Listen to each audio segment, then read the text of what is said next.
नमस्कार विद्यार्थी मित्रांनो, लक्ष सरकारी नोकरी या एज्युकेशनल चॅनलवर आपले पुन्हा एकदा स्वागत. मित्रांनो, आज आपण काही महत्त्वाचे चालू घडामोडींचे प्रश्न या ठिकाणी कव्हर करून घेणार आहोत, जे येणाऱ्या भरतीसाठी तसेच आपण कोणत्याही परीक्षेची तयारी करत असाल बघा, तर त्या प्रत्येक परीक्षेसाठी हे प्रश्न अतिशय महत्त्वाचे असणार आहेत. त्यासाठी व्हिडिओ आपल्याला शेवटपर्यंत नक्की पाहायचा आहे. याचा PDF आपल्याला टेलिग्रामला प्राप्त होऊन जाईल. टेलिग्रामची लिंक डिस्क्रिप्शनमध्ये देण्यात आलेली आहे. कोणीही व्हिडिओ अर्धवट सोडायचा नाही. व्हिडिओ अतिशय महत्त्वाचा असणार आहे. ज्यांचे काय कोणाचे पेपर राहिलेत बघा, तर त्या पेपरमध्ये हे प्रश्न हमखास विचारले जातील. असेच प्रश्न या ठिकाणी आपण कव्हर करून घेणार आहोत. थोडीशी माहिती देखील असणार आहे, ती आपल्याला वहीमध्ये नोट डाऊन करायची आहे. त्यानंतर शेवटी आपण जेवढे काही प्रश्न कव्हर करणार बघा, तर त्याची रिव्हिजन देखील आपल्याला घ्यायची आहे. 493 आजचा भाग असणार आहे. 17 मार्च 2026 या दिवसातील काही महत्त्वाचे प्रश्न आपण या ठिकाणी कव्हर करून घेणार आहोत. गेल्या व्हिडिओमध्ये एक प्रश्न होता, ज्याचं उत्तर आपल्याला कमेंट करून सांगायचं होतं. प्रश्न असा होता, 2026 मध्ये प्रतिष्ठित नाईटहुड सन्मानाने कोणास सन्मानित करण्यात आले? ज्याचं उत्तर होतं बघा, एन चंद्रशेखरन. टाटा समूहाचे अध्यक्ष आहेत बघा, एन चंद्रशेखरन. तर यांना मार्च 2026 मध्ये प्रतिष्ठित नाईटहुड या सन्मानाने सन्मानित करण्यात आलं होतं. हे झालं मागच्या व्हिडिओचा शेवटचा प्रश्न. आता घेऊया आजच्या व्हिडिओतील महत्त्वाचे प्रश्न. पुन्हा सांगतो, व्हिडिओ शेवटपर्यंत नक्की पाहायचा आहे, अर्धवट सोडायचा नाही. प्रश्न पहिलाच आहे, ज्यांचा कोणाचा पेपर राहिला असेल बघा, तर त्यांच्यासाठी हा महत्त्वाचा प्रश्न असणार आहे. हा हमखास विचारला जाईल. एकतर विचारलं जाईल 100वा किंवा विचारलं जाईल 101वा. आता प्रश्न काय? 101वा प्रश्न आहे, 101व्या अखिल भारतीय नाट्य संमेलनाच्या अध्यक्षपदी कोणाची निवड झालेली आहे किंवा करण्यात आली? तर याचं उत्तर असणार आहे पर्याय ड, मोहन जोशी. मोहन जोशी हे अभिनेते आहेत बघा, अभिनेते, आणि यांचीच 101व्या अखिल भारतीय मराठी नाट्य संमेलनाच्या अध्यक्षपदी निवड झालेल्या कितव्या? तर 101व्या. सध्या अखिल भारतीय मराठी नाट्य परिषदेचे अध्यक्ष कोणात माहिती असतील तर उत्तर कमेंट करून सांगायचं आहे. हे फक्त 101व्या अखिल भारतीय नाट्य संमेलनाचे अध्यक्ष आहेत मोहन जोशी. परिषदेचे अध्यक्ष कोण आहेत? उत्तर कमेंट करून सांगायचं आहे. थोडीशी माहिती पाहूया. अखिल भारतीय मराठी नाट्य परिषदेतर्फे हे अखिल भारतीय नाट्य संमेलन भरवलं जातं. पहिलं जर आपण पाहिलं तर 1905 मध्ये भरलं होतं. पहिलं 1905 मध्ये अध्यक्ष कोण होते? तर श्री खापर्डे. श्री खापर्डे हे पहिल्या अखिल भारतीय मराठी नाट्य संमेलनाचे अध्यक्ष होते, जे पुणे या ठिकाणी भरलं होतं. कोणत्या वर्षी? तर 1905 या साली भरलं होतं. 1905 साली लक्षात ठेवायचं आहे. 100वे कोणत्या वर्षी पार पडलं? 2024 मध्ये पार पडलं, पिंपरी चिंचवड या ठिकाणी. त्याचे अध्यक्ष कोण होते? डॉक्टर जब्बार पटेल. डॉक्टर जब्बार पटेल हे बघा 100व्या अखिल भारतीय मराठी नाट्य संमेलनाचे अध्यक्ष होते. आणि 101वे आता कोण असणार आहे? तर मोहन जोशी असणार आहेत. लक्षात ठेवायचं आहे. 100व्या संमेलनाचा समारोप हा 24 ते 26 एप्रिल रोजी बघा रत्नागिरी या ठिकाणी होणार आहे. कोठे? तर रत्नागिरी या ठिकाणी होणार आहे. मोहन जोशी हे बघा अखिल भारतीय मराठी नाट्य परिषदेचे अध्यक्ष देखील होते. कोणत्या काळामध्ये? तर 2003 ते 2011 या दरम्यान ते अध्यक्ष देखील राहिलेले आहेत. 2010 90व्या अखिल भारतीय मराठी नाट्य संमेलनाचे अध्यक्ष होते. लक्षात ठेवायचं आहे. दुसऱ्यांदा झालेले आहेत. 90व्या अखिल भारतीय मराठी नाट्य संमेलनाचे देखील ते अध्यक्ष राहिलेले आहेत या अगोदर. आत्मचरित्र कोणतं आहे? तर नटखट. काय? नटखट हे त्यांचं आत्मचरित्र आहे. पुढचा प्रश्न पाहूया दुसरा. 2029 मध्ये लोकसभेच्या जागा 543 वरून किती होणार आहेत? अतिशय महत्त्वाचा प्रश्न. तर जे काही 2029 लोकसभा निवडणूक असणार बघा, लोकसभा निवडणूक, तर त्यावेळी लोकसभेच्या जागा जर आपण पाहिल्या तर त्या 543 नसून त्या होणार आहेत पर्याय क 816. किती? 816 जागा होणार आहेत बघा लोकसभेच्या. लक्षात ठेवायचं आहे. सध्या किती आहेत? 543 आहेत. त्या वाढून आता 816 होणार आहेत. हे लक्षात ठेवायचं. प्रश्न हा देखील महत्त्वाचा आहे, विचारला जाऊ शकतो. सध्या लोकसभेचे अध्यक्ष कोण आहेत? लोकसभेचे अध्यक्ष तर ओम बिर्ला आहेत बघा, ओम बिर्ला. तिसरा प्रश्न आहे, जनगणना 2027 साठी ब्रँड अँबॅसेडर म्हणून कोणास नियुक्त करण्यात आले? प्रश्न हा देखील महत्त्वाचा आहे. तर जी काही 2027 ची जनगणना होणार बघा, कितवी असणार आहे? उत्तर कमेंट करून सांगायचं आहे. 2027 ची जी काही जनगणना होणार आहे तर ती कितवी असणार आहे? शेवटची 2011 साली पार पडली होती. 2027 मध्ये आता पुन्हा एकदा होणार आहे. दर 10 वर्षांनी जनगणना ही केली जाते आणि 2027ची कितवी असणार आहे, तर त्याचं उत्तर आपल्याला कमेंट करून सांगायचं आहे. आणि ही जी काही 2027ची जनगणना होणार आहे बघा, तर त्यासाठी ब्रँड अँबॅसेडर म्हणून कोणास नियुक्त करण्यात आले असा प्रश्न विचारण्यात आलेला आहे, ज्याचं उत्तर असणार आहे पर्याय अ सुदर्शन पटनायक. सुदर्शन पटनायक हे आता 2027च्या जनगणनेसाठी बघा ब्रँड अँबॅसेडर म्हणून नियुक्त करण्यात आलेले आहेत.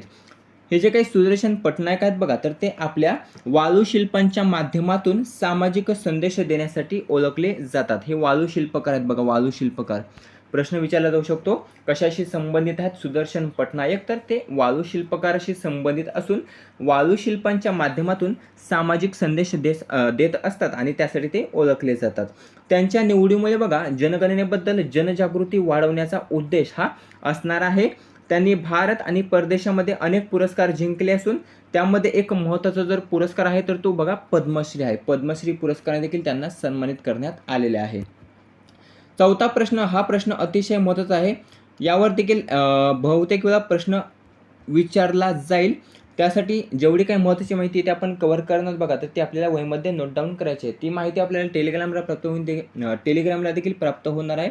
त्या ठिकाणी तुम्ही ते पाहू शकता.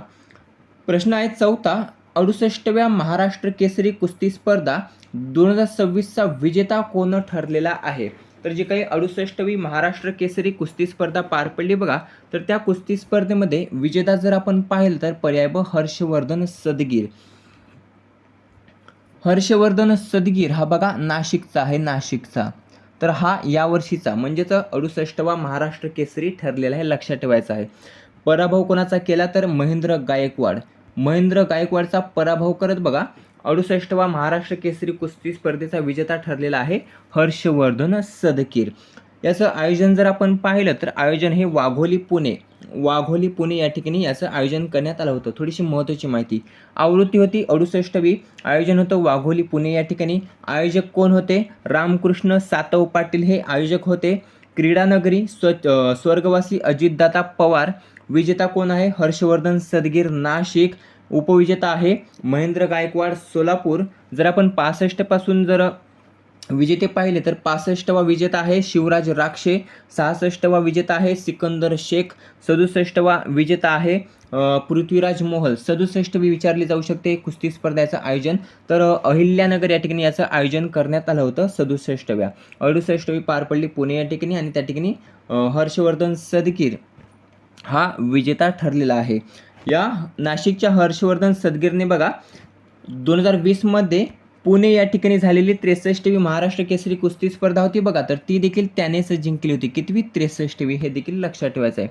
म्हणजे हे त्याचं दुसरं विजेतेपद असणार आहे. प्रश्न क्रमांक 5वा, भीम पेमेंट्स ॲपचा ब्रँड अँबॅसेडर म्हणून कोणास नियुक्त करण्यात आले? प्रश्न हा देखील महत्त्वाचा आहे, नियुक्तीवर प्रश्न विचारला जातो. तर भीम पेमेंट्स ॲप जो आहे बघा, तर त्या भीम पेमेंट्स ॲपचा ब्रँड अँबॅसेडर जर आपण पाहिलं तर पर्याय ब MS धोनी. MS धोनी हा बघा भीम पेमेंट्स ॲप चा ब्रँड अँबॅसेडर म्हणून नुकतंच नियुक्त करण्यात आलेला आहे. पुढचा प्रश्न आहे, प्रोजेक्ट ड्रीम या उपक्रमाच्या लोगोचे अनावरण कोणाच्या हस्ते करण्यात आले? तर महाराष्ट्राचे मुख्यमंत्री देवेंद्र फडणवीस यांच्या हस्ते बघा प्रोजेक्ट ड्रीम या उपक्रमाच्या लोगोचे अनावरण हे करण्यात आलेले आहेत. प्रश्न क्रमांक 7वा, किम जोंग उन हे कितव्यांदा उत्तर कोरियाच्या स्टेट अफेअर्सचे अध्यक्ष बनलेले आहेत?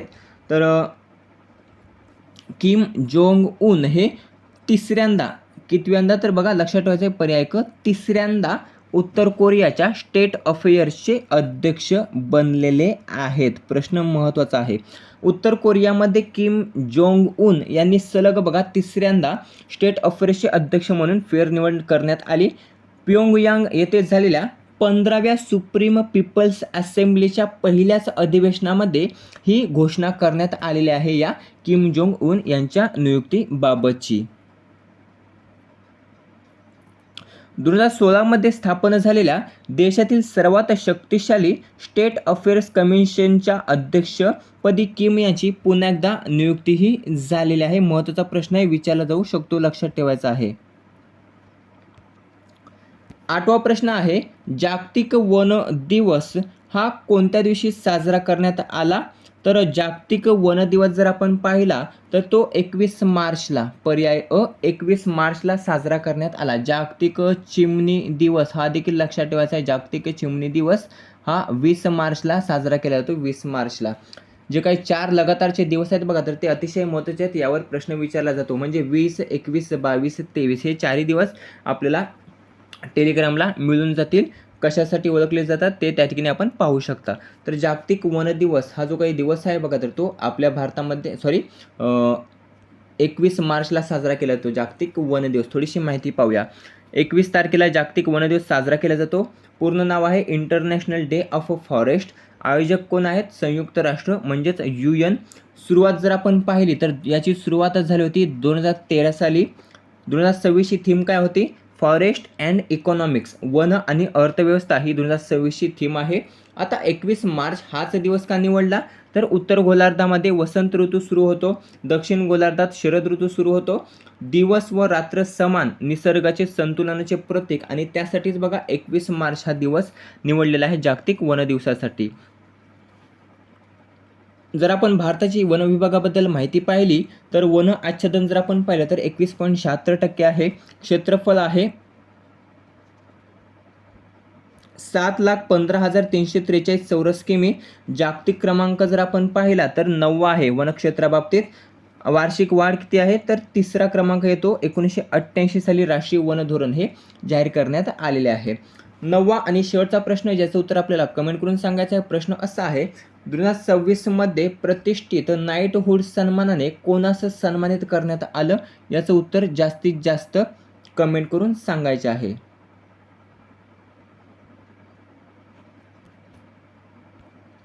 हे झाले आजचे महत्त्वाचे चालू घडामोडीचे प्रश्न. याची आता रिव्हिजन घेणार आहोत बघा, पटकन फास्ट पद्धतीने, म्हणजे आपल्या चांगलं लक्षात राहील. प्रश्न पहिला आहे बघा, 101व्या अखिल भारतीय मराठी नाट्य संमेलनाच्या अध्यक्षपदी कोणाची निवड करण्यात आली? मोहन जोशी यांची निवड करण्यात आली. 100वे जब्बार पटेल होते. 2029 मध्ये लोकसभेच्या जागा 543 वरून किती होणार आहेत? तर 816 होणार आहेत. सध्या 543 आहेत. जनगणना 2027 साठी ब्रँड अँबॅसेडर म्हणून कोणास नियुक्त करण्यात आले? सुदर्शन पटनायक यांना नियुक्त करण्यात आलेले आहे. 68व्या महाराष्ट्र केसरी कुस्ती स्पर्धा 2026चा विजेता कोण ठरलेला आहे? तर हर्षवर्धन सदगीर हा विजेता ठरला असून महेंद्र गायकवाड उपविजेता ठरलेला आहे. भीम पेमेंट्स ॲपचा ब्रँड अँबॅसेडर म्हणून कोणास नियुक्त करण्यात आले? MS धोनी यांना नियुक्त करण्यात आले. प्रोजेक्ट ड्रीम या उपक्रमाच्या लोगोचे अनावरण कोणाच्या हस्ते करण्यात आले? देवेंद्र फडणवीस यांच्या हस्ते करण्यात आले. लक्षात ठेवायचं आहे. किम जोंग उन हे कितव्यांदा उत्तर कोरियाच्या स्टेट अफेअर्सचे अध्यक्ष बनले? तर 3ऱ्यांदा बनलेले आहेत. 8वा प्रश्न आहे, जागतिक वन दिवस कोणत्या दिवशी साजरा करण्यात आला? 21 मार्चला जागतिक वन दिवस साजरा करण्यात आला. 9वा आणि शेवटचा प्रश्न, 2026 मध्ये प्रतिष्ठित नाईटहुड सन्मानाने कोणास सन्मानित करण्यात आले? ज्याचं उत्तर आपल्याला जास्तीत जास्त कमेंट करून सांगायचं आहे. व्हिडिओ कसा वाटला कमेंट करून नक्कीच सांगा. व्हिडिओ आवडला असेल मित्रांसोबत जास्तीत जास्त शेअर करायचा आहे.